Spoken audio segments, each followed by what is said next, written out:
ಕೋಲಾರದ ಕಾಮುಕನ ಬಗ್ಗೆ ಹೇಳ್ತಾ ಇದ್ವಿ. ಈ ಕಾಮುಕ ಶಿಕ್ಷಕ ಎಂತಹ ಕೆಲಸವನ್ನ ಮಾಡಿದ್ದಾನೆ, ಈ ರೀತಿಯಾಗಿ ಈಗ ಮಾಡಿರೋದ್ರಿಂದ ಇಡೀ ಕೋರ್ಟ್ ಪೊಲೀಸರು ಕೂಡ ಬೆಚ್ಚಿ ಬಿದ್ದಿದ್ದಾರೆ ಅಂತ.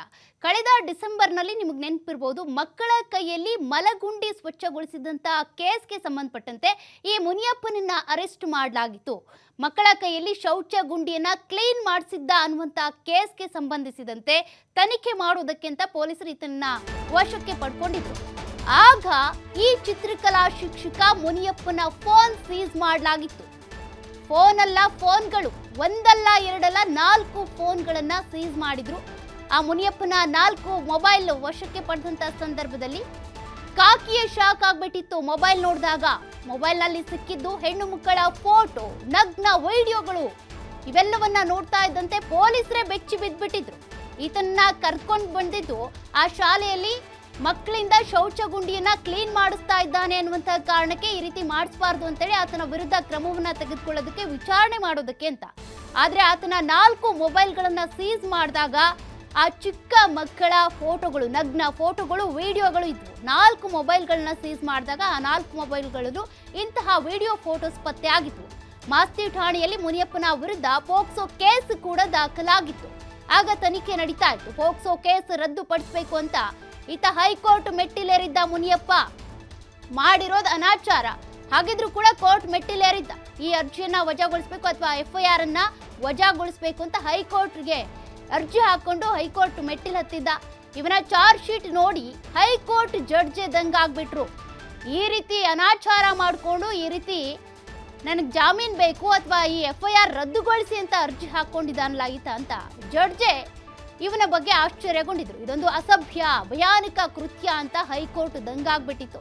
ಮೊರಾರ್ಜಿ ದೇಸಾಯಿ ವಸತಿ ಶಾಲೆ ಶಿಕ್ಷಕನ ಮೊಬೈಲ್ನಲ್ಲಿ 5,000 ನಗ್ನ ವಿಡಿಯೋಗಳು ಪತ್ತೆ ಆಗಿರೋದ್ರಿಂದ ಈತನ ವಿರುದ್ಧ ಆ ಕೇಸ್ ನಡೀತಾ ಇದೆ. ವಸತಿ ಶಾಲೆಯ ಹೆಣ್ಣು ಮಕ್ಕಳ ಫೋಟೋ ಹಾಗೂ ವಿಡಿಯೋ ಇವೆಲ್ಲವೂ ಕೂಡ ನೋಡಿದಂತ ಜಡ್ಜ್, ಅದೇ ರೀತಿಯಾಗಿ ಇಡೀ ಕೋರ್ಟ್ನಲ್ಲಿದ್ದಂಥ ವಕೀಲರಿರ್ಬೋದು, ಜೊತೆಗೆ ಇದಕ್ಕೆ ಸಂಬಂಧಪಟ್ಟಂತೆ ತನಿಖೆ ನಡೆಸ್ತಾ ಇದ್ದಂಥ ಪೊಲೀಸರು ಎಲ್ಲರೂ ಕೂಡ ದಂಗಾಗ್ಬಿಟ್ಟಿದ್ರು. ಶಿಕ್ಷಕ ಪೋಕ್ಸೋ ಪ್ರಕರಣ FIR ರದ್ದತಿ ಮಾಡಬೇಕು ಅಂತ ಏನು ಅರ್ಜಿ ಸಲ್ಲಿಸಿಕೊಂಡು ಕೋರ್ಟ್ಗೆ ಹಾಜರಾಗಿದ್ನಲ್ಲ, ಆ ಸಂದರ್ಭದಲ್ಲಿ ಜಡ್ಜ್ಗೆ ಶಾಕ್ ಆಗ್ಬಿಟ್ಟಿದೆ. ಈ ಘಟನೆ ನಡೆದಿರುವಂಥದ್ದು ಕೋಲಾರ ಜಿಲ್ಲೆ ಮಾಲೂರು ತಾಲೂಕಿನ ಮೊರಾರ್ಜಿ ದೇಸಾಯಿ ವಸತಿ ಶಾಲೆಯಲ್ಲಿ. ಈ ಶಾಲೆಯಲ್ಲಿ ಚಿತ್ರಕಲಾ ಶಿಕ್ಷಕ ಆಗಿದ್ದಂಥ ಮುನಿಯಪ್ಪ ಈ ರೀತಿಯಾಗಿ ಮಕ್ಕಳ ನಗ್ನ ವಿಡಿಯೋ, ನಗ್ನ ಫೋಟೋಗಳನ್ನ ತೆಗಿತಾ ಇದ್ದ. ದೇಸಾಯಿ ವಸತಿ ಶಾಲೆಯಲ್ಲಿ ಮಕ್ಕಳ ಕೈಯಲ್ಲಿ ಏನು ಮಲಮೂತ್ರ ಗುಂಡಿ ಸ್ವಚ್ಛತೆಗೊಳಿಸುವಂಥ ವಿಚಾರ ಏನು ಬಳಕೆಗೆ ಬಂದು ದೊಡ್ಡ ಸುದ್ದಿ ಆಗಿತ್ತು. ಆ ವಿಚಾರದಲ್ಲಿ ಒಬ್ಬ ಚಿತ್ರಕಲಾ ಶಿಕ್ಷಕ ಮುನಿಯಪ್ಪ ಅನ್ನೋ ಒಬ್ಬ ಶಿಕ್ಷಕ ಏನು ಆ ಶಾಲೆಯಲ್ಲಿ ಓದ್ತಾ ಇರುವಂಥ ಹೆಣ್ಣು ಮಕ್ಕಳ ನಗ್ನ ಫೋಟೋ, ನಗ್ನ ವಿಡಿಯೋಗಳು, ಸುಮಾರು 5,000ಕ್ಕೂ ಹೆಚ್ಚಿನ ನಗ್ನ ವಿಡಿಯೋ ಮತ್ತು ನಗ್ನ ಫೋಟೋಗಳನ್ನು ತನ್ನ ಮೊಬೈಲಲ್ಲಿ ಶೇಖರಿಸಿಟ್ಕೊಂಡಿದ್ದ. ಇದು ಸಹ ಏನು ಆ ಶಿಕ್ಷಕನ ವಿರುದ್ಧ ನಗ್ನ ಫೋಟೋಗಳು ಚಿತ್ರೀಕರಣ ಮಾಡಿರೋ ಬಗ್ಗೆ ಪೊಲೀಸ್ ಠಾಣೆಯಲ್ಲಿ ದೂರ ಆಗಿತ್ತು. ಪೊಲೀಸರು ಆತನ ವಿರುದ್ಧ ಪೋಕ್ಸೋ ಕಾಯ್ದೆ ಅಡಿಯಲ್ಲಿ ದೂರು ದಾಖಲಿಸ್ಕೊಂಡಿದ್ದರು. ಇದು ಏನು ಈ ದೂರು ಕೋರ್ಟಲ್ಲಿ ದೂರು ಖುಲಾಸೆಗೊಳಿಸಬೇಕು ಅಂತೇನು ಶಿಕ್ಷಕ ಏನು ಹೈಕೋರ್ಟ್ಗೆ ಮೊರೆ ಹೋಗಿದ್ದ. ಹೈಕೋರ್ಟ್ ಏನು ಈ ವಿಚಾರವನ್ನು ಗಮನಿಸಿ ಒಂದು ರೀತಿ ಕಳವಳ ವ್ಯಕ್ತಪಡಿಸಿದೆ ಹೈಕೋರ್ಟ್ಗೆ. ಇಂಥ ಶಿಕ್ಷಕರು ಇಂಥ ವಿಚಾರವನ್ನು ಯಾವ ರೀತಿ ಖುಲಾಸೆಗೊಳಿಸೋದು, ಈತನಿಗೆ ಕಠಿಣ ಶಿಕ್ಷೆ ಆಗಬೇಕು ಅನ್ನೋ ರೀತಿಯಲ್ಲಿ ಆಕ್ರೋಶ ಹೊರಹಾಕಿದೆ. ಏನು ಈ ಶಿಕ್ಷಕ ಮುನಿಯಪ್ಪ ಏನಿದ್ದಾನೆ, ಈ ಮುನಿಯಪ್ಪ ಅನ್ನೋ ಶಿಕ್ಷಕ ಚಿತ್ರಕಲಾ ಶಿಕ್ಷಕನಾಗಿದ್ದು ಮಕ್ಕಳ ಏನು ಬಟ್ಟೆ ಬದಲಾಯಿಸುವಂಥ, ಶೌಚಗೃಹಗಳಲ್ಲಿರುವಂಥ, ಸ್ನಾನಗೃಹಗಳಲ್ಲಿರುವಂಥ ಫೋಟೋ ಮತ್ತು ವಿಡಿಯೋಗಳನ್ನು ಸುಮಾರು 5,000 ಫೋಟೋ ಮತ್ತು ವಿಡಿಯೋಗಳನ್ನು ಚಿತ್ರೀಕರಿಸಿದ್ದಾನೆ.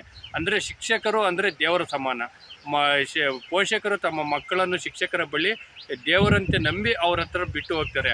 ಆದರೆ ಅಂಥ ಶಿಕ್ಷಕರು ಈ ರೀತಿಯ ಕೃತ್ಯಗಳನ್ನು ಮಾಡೋದ್ರಿಂದ ಸಂಪೂರ್ಣ ಶಿಕ್ಷಕ ವೃಂದಕ್ಕೆ ಒಂದು ರೀತಿ ಕಳಂಕ ತರುವಂಥ ವಿಚಾರವಾಗಿದೆ. ಇಂಥ ಕಾಮುಕ ಶಿಕ್ಷಕರನ್ನು ಕಠಿಣವಾಗಿ ಶಿಕ್ಷಿಸಬೇಕು. ಮತ್ತು ಏನು ಇನ್ನೂ ಉಳಿದಂಥ ಶಾಲೆಗಳಲ್ಲಿ ಇಂಥ ಮನಸ್ಥಿತಿಯ ಶಿಕ್ಷಕರು ಯಾರ್ಯಾರಿದ್ದಾರೆ ಅಂಥವ್ರ ವಿರುದ್ಧ ಕಠಿಣ ಕ್ರಮ ಆಗಬೇಕು. ಮತ್ತು ಇನ್ನೊಂದೇನೆಂದರೆ, ಶಿಕ್ಷಕರನ್ನು ನೇಮಕ ಮಾಡುವಾಗ ಕೇವಲ ಪರೀಕ್ಷೆಗಳಿಗೆ ಮಾತ್ರ ಸೀಮಿತ ಮಾಡಬಾರ್ದು. ಏನು ಸರ್ಕಾರ ಏನು ಇಂಟರ್ವ್ಯೂ ಅನ್ನೋದು ಒಂದು ಇರುತ್ತೆ, ಆ ಇಂಟರ್ವ್ಯೂಗಳಲ್ಲಿ ಶಿಕ್ಷಕರ ಮನಸ್ಥಿತಿಗಳನ್ನು ಸಹ ಗಮನಿಸಬೇಕಾಗುತ್ತೆ. ಶಿಕ್ಷಕರನ್ನು ನೇಮಕ ಮಾಡುವಾಗ ಇಂಥ ಎಲ್ಲ ಅಂಶಗಳನ್ನು ಗಮನಿಸಿ ಶಿಕ್ಷಕರನ್ನು ನೇಮಕ ಮಾಡಿದಾಗ ಇಂಥ ಕೃತ್ಯಗಳು ನಡೆಯೋದು ತಡೆಗಟ್ಟಬಹುದಾಗಿದೆ. ಆದರೆ ಏನು ಇವತ್ತು ಮುನಿಯಪ್ಪ ಅನ್ನೋ ಕಾಮುಕ ಶಿಕ್ಷೆ ಏನಿದ್ದಾನೆ, ಈತನಿಗೆ ಕಠಿಣ ಶಿಕ್ಷೆ ಆಗಬೇಕು. ಯಾವುದೇ ಕಾರಣಕ್ಕೂ ಮುಂದಿನ ದಿನಗಳಲ್ಲಿ ಬೇರೆ ಶಿಕ್ಷಕರು ಇಂಥ ಕೃತ್ಯಕ್ಕೆ ಕೈ ಹಾಕಕ್ಕೆ ತುಂಬ ಭಯ ಪಡಬೇಕು. ಡೀಟೇಲ್ಸ್ ಕೊಡ್ತಾ ಹೋಗ್ತಾರೆ ನನ್ನ ಕಲೀಗ್ ನೀತಿ ವೇಣುಗೌಡ. ಈಗ ಡೆಸ್ಕ್ ಲೈವ್ ಇಂದ ಜಾಯ್ನ್ ಆಗ್ತಿದ್ದಾರೆ. ಈ ಕೇಸ್ಗೆ ಸಂಬಂಧಪಟ್ಟಂತೆ ನೀತಿ ನಿಜಕ್ಕೂ ಕೂಡ ಬೆಚ್ಚಿ ಬೀಳಿಸ್ತಾ ಇದೆ. ಯಾವುದೋ ಕೇಸನ್ನ ಬೆನ್ನತ್ತು ಹೋದಂತ ಸಂದರ್ಭದಲ್ಲಿ ಈ ರೀತಿಯಾದಂಥ ಕೇಸ್ ಈಗ ಪತ್ತೆಯಾಗಿದೆ. ನಿಜಕ್ಕೂ ಕೂಡ ಪೋಷಕರಿಗೆ ಅದೇ ರೀತಿಯಾಗಿ ಮಕ್ಕಳಿಗೂ ಆತಂಕ ಶುರುವಾಗ್ತಾ ಇದೆ. ಸದ್ಯಕ್ಕೆ ಈ ಕೇಸಿಗೆ ಸಂಬಂಧಪಟ್ಟಂತೆ ತನಿಖೆ ಎಲ್ಲಿಗೆ ಬಂದು ನಿಂತಿದೆ, ಮುನಿಯಪ್ಪನ ವಿರುದ್ಧ ಯಾವೆಲ್ಲ ಸೆಕ್ಷನ್ಗಳನ್ನು ಹಾಕ್ತಾರೆ ಪೊಲೀಸರು ಅಂತ. ಈ ಪ್ರಕರಣ ನೋಡ್ತಾ ಇದ್ದ ಆಗ್ಲೇ ನಿಜವಾಗ್ಲೂ ಕೂಡ ಆಘಾತ ಆಗತ್ತೆ. ಯಾರೇ ಹೆಣ್ಣು ಮಕ್ಕಳನ್ನ ಹಾಸ್ಟೆಲಲ್ಲಿ ಬಿಟ್ಟಿರುವಂತ ಪೋಷಕರಾದ್ರೂ ಕೂಡ ಈ ಸುದ್ದಿಯನ್ನ ಕೇಳಿಸ್ಕೊಳ್ತಾ ಇದ್ದ ಹಾಗೇನೆ ಆಘಾತಕ್ಕೆ ಒಳಗಾಗೋದಂತೂ ಗ್ಯಾರಂಟಿ. ಯಾಕಂದ್ರೆ ನಾವು ಗುರುಗಳು ಅಂತ ಕರಿತೀವಿ, ಶಿಕ್ಷಕರನ್ನ ದೇವರಿಗೆ ಹೋಲಿಸ್ತೀವಿ, ತಂದೆ ತಾಯಿಯ ಸ್ಥಾನದಲ್ಲಿ ಆ ವ್ಯಕ್ತಿಯನ್ನ ನೋಡ್ತಾ ಇರ್ತೀವಿ. ಹೆಣ್ಣು ಮಕ್ಕಳು ತಂದೆ ಮತ್ತು ಗಂಡನನ್ನ ಹೊರತುಪಡಿಸಿದ್ರೆ ಒಬ್ಬ ವೈದ್ಯನನ್ನ ಮತ್ತು ಒಬ್ಬ ಗುರುಗಳನ್ನ ಮಾತ್ರ ಆ ಸ್ಥಾನದಲ್ಲಿ ನೋಡುವಂಥದ್ದು. ಆದ್ರೆ ಇದೇ ಶಿಕ್ಷಕ ತನ್ನ ಕಾಮತೃಷಿಗಾಗಿ ಏನೆಲ್ಲ ಕೆಲಸವನ್ನ ಮಾಡಿದ್ದಾನೆ ಅಂತ ಗೊತ್ತಾರೆ. ನಿಜವಾಗ್ಲೂ ಕೂಡ ಎಂತ ಪೋಷಕರ ಎದೆ ಆದ್ರೂ ಕೂಡ ಒಡೆದು ಹೋಗಿರುತ್ತೆ. ಯಾಕಂದ್ರೆ ಮೊರಾರ್ಜಿ ದೇಸಾಯಿ ವಸತಿ ಶಾಲೆ ಅನ್ನುವಂಥದ್ದು ಎಷ್ಟೋ ಮಕ್ಕಳಿಗೆ ವಿದ್ಯಾಭ್ಯಾಸ ಸಿಗಲಿ ಅನ್ನುವಂಥ ಕಾರಣಕ್ಕೆ ಸರ್ಕಾರ ತಂದಿರುವಂತ ಒಂದು ಯೋಜನೆ ಇದು. ಇದರಿಂದ ಹಳ್ಳಿಗಾಡಿನ ಎಷ್ಟೋ ವಿದ್ಯಾರ್ಥಿಗಳು ಬಂದು ಓದ್ತಾರೆ, ಎಜುಕೇಶನ್ ಅನ್ನ ಪಡಿತಾರೆ, ಉನ್ನತ ಮಟ್ಟಕ್ಕೆ ಹೋಗ್ತಾರೆ. ಹಳ್ಳಿಗಾಡಿನ ಪ್ರದೇಶದಲ್ಲಿ ಮಕ್ಕಳು ಓಡಾಡೋದಕ್ಕೆ ಅಥವಾ ಸ್ಕೂಲ್ಗೆ ಅಂತ ಎಷ್ಟೋ ಕಿಲೋಮೀಟರ್ಗಳ ಕಾಲ ಹೋಗಬೇಕಾಗತ್ತೆ, ನಡ್ಕೊಂಡು ಹೋಗ್ಬೇಕಾಗತ್ತೆ. ಇದರಿಂದ ಬಾಲಕಿಯರು ವಿದ್ಯಾಭ್ಯಾಸ ಇಲ್ದೇನೆ ವಂಚಿತರಾಗ್ತಾರೆ. ಅವ್ರನ್ನ ಓದೋಕೆ ಕಳಿಸೋದಿಲ್ಲ, ಓದಿಸೋದನ್ನ ಬಿಡಿಸ್ಬಿಡ್ತಾರೆ, ಮನೇಲಿ ಕೂರಿಸ್ಬಿಡ್ತಾರೆ ಅನ್ನುವಂಥ ಕಾರಣಕ್ಕಾಗಿಯೇ ಈ ಮೊರಾರ್ಜಿ ವಸತಿ ದೇಸಾಯಿ ಸ್ಕೂಲನ್ನು ತೆರೆದಿರೋದು, ಅಲ್ಲಿ ಹಾಸ್ಟೆಲ್ನ ವ್ಯವಸ್ಥೆಯನ್ನ ಮಾಡಿರೋದು. ಅದೇ ಅಂತ ಶಾಲೆಯಲ್ಲಿ ಒಂದು ಉತ್ತಮ ವಿದ್ಯಾಭ್ಯಾಸಕ್ಕಿಂತ ಹೊರತಾಗಿ ಈ ಥರದ್ದೆಲ್ಲ ಘಟನೆಗಳು ನಡೆಯುತ್ತೆ ಅಂತ ಅಂದ್ರೆ ಪೋಷಕರುಗಳು ಹೇಗೆ ತಾನೇ ಇಂಥ ವಸತಿ ಶಾಲೆಗಳಲ್ಲಿ ಮಕ್ಕಳನ್ನ ಬಿಡೋದಕ್ಕೆ ಸಾಧ್ಯ ಅನ್ನುವಂಥ ಪ್ರಶ್ನೆ ಉದ್ಭವ ಆಗುತ್ತೆ. ನೋಡಿ, ಇದು ಯಾವುದೋ ಒಂದು ಕೇಸಿಂದ ಈ ಕೇಸ್ ಗೊತ್ತಾಗುತ್ತೆ. ಇಲ್ಲ ಅಂತ ಹೇಳಿದ್ರೆ ಇನ್ನು ಇವತ್ತು 5,000 ವಿಡಿಯೋ ಅಂತ ಹೇಳ್ತಾ ಇದ್ದೀವಿ. ಇದು 2023 ಡಿಸೆಂಬರ್ ಅಲ್ಲಿ ನಡೆದಿರುವಂತ ಘಟನೆ. 2024 ಡಿಸೆಂಬರ್ ಅಷ್ಟೊತ್ತಿಗೆ ಅದು 1 ಲಕ್ಷನೋ 5 ಲಕ್ಷನೋ ಇನ್ನು ಎಷ್ಟಕ್ಕೆ ಹೋಗಿ ವಿಡಿಯೋ ನಿಂತ್ಕೊಳ್ತಿತ್ತು ಅನ್ನೋದೊಂದು ಅನುಮಾನ ಹುಟ್ಕೊಳ್ಳುತ್ತೆ. ಇದೇ ವ್ಯಕ್ತಿಗೆ ತಾನು ಏನು ಕೆಲಸ ಮಾಡ್ತಾ ಇದ್ದೀನಿ, ನಾನೊಬ್ಬ ಶಿಕ್ಷಕ ಅಂದ್ರೆ ಏನು, ನಾನು ಹೇಗೆ ಮಕ್ಕಳ ಜೊತೆಗೆ ಇರಬೇಕು ಅನ್ನುವಂಥದ್ದೇ ಈ ವ್ಯಕ್ತಿಗೆ ಗೊತ್ತಿಲ್ಲ. ನಾಲಾಯಕ ಈತ ಒಬ್ಬ ಗುರುಗಳು ಅಂತ ಕರೆಸ್ಕೊಳ್ಳೋದಕ್ಕೆ ಅಂತ ಹೇಳಿದ್ರೆ ತಪ್ಪಾಗ್ಲಿಕ್ಕಿಲ್ಲ. ಈತನೇ ವಿದ್ಯಾರ್ಥಿಗಳ ಕೈಯಲ್ಲಿ ಮಲಗುಂಡಿಯನ್ನ ಸ್ವಚ್ಛ ಮಾಡುವಂತ ಕೆಲಸವನ್ನ ಮಾಡಿಸ್ತಾ ಇರ್ತಾನೆ. ಇದು ಹೇಗೋ ಒಂದು ಫೋಟೋ ಅಥವಾ ಒಂದು ವಿಡಿಯೋ ವೈರಲ್ ಆಗುತ್ತೆ, ಅದನ್ನ ನೋಡ್ಕೊಂಡು ಕಂಪ್ಲೇಂಟ್ ಆಗುತ್ತೆ. ಅದಾದ ನಂತರ ಇಲ್ಲಿಗೆ ಅಧಿಕಾರಿಗಳು ಬರ್ತಾರೆ, ಸರ್ಚ್ ಮಾಡೋದಕ್ಕೆ ಶುರು ಮಾಡ್ತಾರೆ. ಅದು ಕೂಡ ಕಾನೂನು ಬಾಹಿರ. ವಿದ್ಯಾರ್ಥಿಗಳ ಕೈಯಲ್ಲಿ ಶೌಚಾಲಯ ಕ್ಲೀನ್ ಮಾಡಿಸೋ ಹಾಗೆ ಇಲ್ಲ. ಆದ್ರೂ ಕೂಡ ಈ ವ್ಯಕ್ತಿ ಆ ಕೆಲಸವನ್ನು ಮಾಡಿಸಿದ್ದ. ಆ ಕೇಸ್ ಮೇಲೆ ಅಧಿಕಾರಿಗಳು ಬಂದಾಗ ಇವನು ಬಳಿ ಇದ್ದಿದ್ದು 5 ಮೊಬೈಲ್ ಅನ್ನ ವಶಕ್ಕೆ ಪಡಿಸ್ಕೊಂಡಾಗ ಒಂದೊಂದು ಮೊಬೈಲಲ್ಲೂ ಸಾವಿರ ವಿಡಿಯೋಗಳು ಮಕ್ಕಳು ಸ್ಕೂಲಲ್ಲಿರುವಂತಹ ಹೆಣ್ಮಕ್ಳು ಸ್ನಾನ ಮಾಡ್ತಾ ಇರೋದು, ಬಟ್ಟೆ ಬದಲಿಸ್ತಾ ಇರುವುದು, ಮಕ್ಕಳು ಮಲಗಿರುವಂಥದ್ದು, ಈ ತರದ ವಿಡಿಯೋಗಳನ್ನ ಆತ ಸಾವಿರಕ್ಕೂ ಹೆಚ್ಚು ವಿಡಿಯೋಗಳನ್ನ ಒಂದೊಂದು ಮೊಬೈಲಲ್ಲೂ ಈತ ಇಟ್ಕೊಂಡಿದ್ದ. ಇದನ್ನ ನೋಡ್ತಾ ಇದ್ದ ಹಾಗೇನೆ ಆ ವಿಚಾರಕ್ಕೂ ಕೂಡ ಕಂಪ್ಲೇಂಟ್ ದಾಖಲಾಗುತ್ತೆ. ಇದು ಪೋಕ್ಸೋ ಕಾಯ್ದೆ ಅಡಿಯಲ್ಲಿ ಪ್ರಕರಣ ದಾಖಲಾಗುತ್ತೆ. ಪೋಕ್ಸೋ 11 ಅನ್ವಯವಾಗಿ ಈ ಪ್ರಕರಣವನ್ನ ದಾಖಲು ಮಾಡ್ಕೊಳ್ಳಲಾಗುತ್ತೆ. ಈ ಕಾಯ್ದೆಗೆ ಏನು ಹೇಳುತ್ತೆ ಅಂತಂದ್ರೆ, ಹೆಣ್ಣು ಮಕ್ಕಳು ಚಿಕ್ಕ ಮಕ್ಕಳನ್ನ ಲೈಂಗಿಕವಾಗಿ ಬಳಸ್ಕೊಳ್ಳೋದು, ಲೈಂಗಿಕ ದೌರ್ಜನ್ಯ ಮಾಡುವಂಥದ್ದು ಮತ್ತು ಅವರ ಅನುಮತಿ ಇಲ್ಲದೆ ಅವರ ಯಾವುದೇ ಭಾಗದ ಫೋಟೋವನ್ನ ಅಥವಾ ವಿಡಿಯೋವನ್ನ ತೆಗೆದುಕೊಳ್ಳೋದು ಅಪರಾಧ ಅನ್ನೋದನ್ನ ಈ ಕಾಯ್ದೆ ಹೇಳುತ್ತೆ. ಪೋಕ್ಸೋ ಕಾಯ್ದೆ 11 ಅನ್ವಯವಾಗಿ. ಈ ಹಿನ್ನೆಲೆಯಲ್ಲಿ ಪ್ರಕರಣ ದಾಖಲಾಗುತ್ತೆ. 5 ಮೊಬೈಲನ್ನು ವಶಕ್ಕೆ ಪಡಿಸ್ಕೊಳ್ತಾರೆ. ಎಲ್ಲಾ ರೀತಿಯಾದಂಥ ತನಿಖೆಯನ್ನ ಮಾಡಲಾಗುತ್ತೆ. ವರದಿ ಕೂಡ ಬರುತ್ತೆ FSL ಇಂದ. ಆ ಮೊಬೈಲ್ ಈತನದ್ದೇ, ಇದು ರಿಯಲ್ ಆದಂಥ ವಿಡಿಯೋ ಎಲ್ಲವೂ ಕೂಡ ಬರುತ್ತೆ.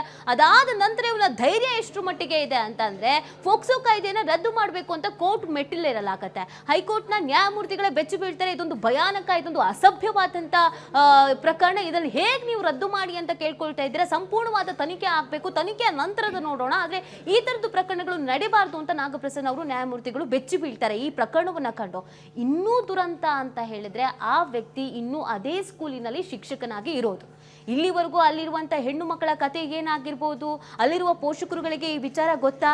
ಇಂಥ ಒಬ್ಬ ಕಾಮುಕ ಆ ಸ್ಕೂಲ್ನಲ್ಲಿ ಇದ್ರೂ ಕೂಡ ಪಾಪ ಅಲ್ಲಿನ ವಿದ್ಯಾರ್ಥಿಗಳು ಅದು ಯಾವ ರೀತಿಯಲ್ಲಿ ಪಾಠ ಕೇಳಿರ್ಬೋದು, ಅಲ್ಲಿನ ಹೆಣ್ಣು ಮಕ್ಕಳಿಗೆ ಎಷ್ಟು ರೀತಿಯಾದಂಥ ಸಮಸ್ಯೆ ಆಗಿರ್ಬೋದು, ಆ ಪೋಷಕರುಗಳಿಗೆ ಈಗ ವಿಚಾರಗಳು ಗೊತ್ತಾಗಿದ್ರೆ ಏನಾಗಿರ್ಬೋದು. ನಿಜವಾಗ್ಲೂ ಕೂಡ ಇದೊಂದು ಶಾಕ್ ಅನ್ಸುತ್ತೆ.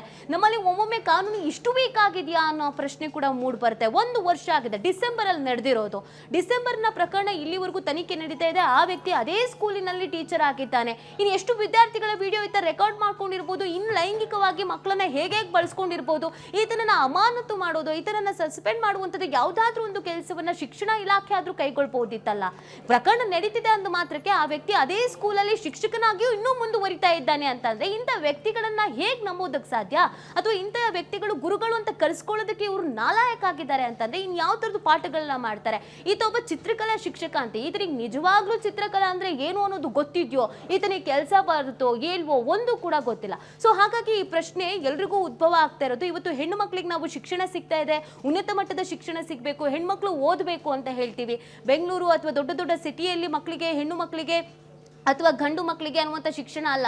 ನಾವು ಗ್ರಾಮೀಣ ಭಾಗ, ಈ ಮಲೆನಾಡು ಭಾಗ ಅಥವಾ ಕರಾವಳಿ ಭಾಗದ ತುಂಬಾ ಗುಡ್ಡಗಾಡು ಪ್ರದೇಶಗಳಾಗಿರಬಹುದು, ಈ ಉತ್ತರ ಕರ್ನಾಟಕ, ಉತ್ತರ ಕನ್ನಡ ಈ ಭಾಗಗಳಲ್ಲಿ ಹೆಣ್ಣು ಮಕ್ಕಳಿಗೆ 15 ಕಿಲೋಮೀಟರ್ 20 ಕಿಲೋಮೀಟರ್ ನಡ್ಕೊಂಡು ಹೋದ್ರೂ ಕೂಡ ಒಂದು ಶಾಲೆ ಅನ್ನೋದು ಸಿಗಲ್ಲ. ಈ ಸಂದರ್ಭದಲ್ಲಿ ಸೇಫ್ಟಿ ಇಲ್ಲ. ಇತ್ತೀಚಿನ ದಿನಗಳಿನ ಪ್ರಕರಣಗಳನ್ನ ನಾವು ನೋಡ್ತಾ ಇದೀವಿ. ಹಾಸ್ಪಿಟ್ಲಿಗೆ ಹೋಗೋಣ ಅಂತಂದ್ರೆ ಅಲ್ಲಿ ವೈದ್ಯರೇ ನಮ್ಮನ್ನ ಇನ್ಯಾವುದೋ ರೀತಿಯಲ್ಲಿ ಹೆಣ್ಣು ಮಕ್ಕಳನ್ನ ನೋಡ್ತಾ ಇರ್ತಾರೆ, ಅಥವಾ ಇನ್ಯಾವುದೋ ಹೆಣ್ಣು ಮಕ್ಕಳಿಗೆ ಬಸ್ನಲ್ಲೋ ನಡ್ಕೊಂಡು ಹೋಗ್ಬೇಕಾದ್ರೂ ಲೈಂಗಿಕವಾಗಿ ದೌರ್ಜನ್ಯ ಮಾಡ್ತಾ ಇರ್ತಾರೆ. ಹೀಗಿರ್ಬೇಕಾದ್ರೆ ನಮ್ಮ ಮಕ್ಕಳಿಗೆ ಉತ್ತಮ ಎಜುಕೇಶನ್ ಸಿಗಬೇಕು ಅಂತ ದೂರದಲ್ಲಿರುವಂತ ಯಾವುದೋ ವಸತಿ ಶಾಲೆಯಲ್ಲೋ ಯಾವುದೋ ಒಂದು ಹಾಸ್ಟೆಲ್ ಅಲ್ಲೋ ಬಿಟ್ಟು ಓದಿಸೋಕಾದ್ರೂ ಮನ್ಸು ಹೇಗೆ ಬರುತ್ತೆ? ಅಥವಾ ನಮಗೊಂದು ಸೇಫ್ಟಿ ಇದೆ ಅಂತ ಅನ್ಸೋದಾದ್ರೂ ಹೇಗೆ? ಹೆಣ್ಣು ಮಕ್ಕಳಿಗೆ ಎಜುಕೇಶನ್ ಸಿಗೋದೇ ಬೇಡವಾ? ಹಾಗಾದ್ರೆ ಊರ್ ಬಿಟ್ಟು ಊರಿಗೆ ಬಂದು ಓದ್ಬೇಕು ಅಂದ್ರೆ ಹಾಸ್ಟೆಲ್ ಅಲ್ಲೋ PG ಅಲ್ಲೋ ಇರ್ಲೇಬೇಕಾಗತ್ತೆ. ಈ ತರದ ವ್ಯಕ್ತಿಗಳು ಇದ್ರೆ ಮಕ್ಕಳಿಗೆ ಎಲ್ಲಿ ಸೇಫ್ಟಿ ಅನ್ನೋದಿರುತ್ತೆ ಅನ್ನೋದು ಅನುಮಾನ. ಹಾಗಾಗಿ ಈ ಪ್ರಕರಣವನ್ನ ಯಾವುದೇ ಕಾರಣಕ್ಕೂ ರದ್ದು ಮಾಡೋದಿಲ್ಲ ಅಂತ ನ್ಯಾಯಮೂರ್ತಿಗಳು ಕೂಡ ಹೇಳಿದ್ದಾರೆ. ತನಿಖೆ ಆಗಬೇಕು, ತನಿಖೆ ಜೊತೆಗೆ ಈತನನ್ನ ಸಸ್ಪೆಂಡ್ ಕೂಡ ಮಾಡಬೇಕು. ಅದೇ ಸ್ಕೂಲ್ನಲ್ಲಿ ಇನ್ನೂ ವರ್ಕ್ ಮಾಡ್ತಿರೋದು ದುರಂತ ಅನ್ಸುತ್ತೆ. ಸೌಖ್ಯ, ಥ್ಯಾಂಕ್ ಯು ನೀತಿ ಡೀಟೇಲ್ಸ್ಗೆ.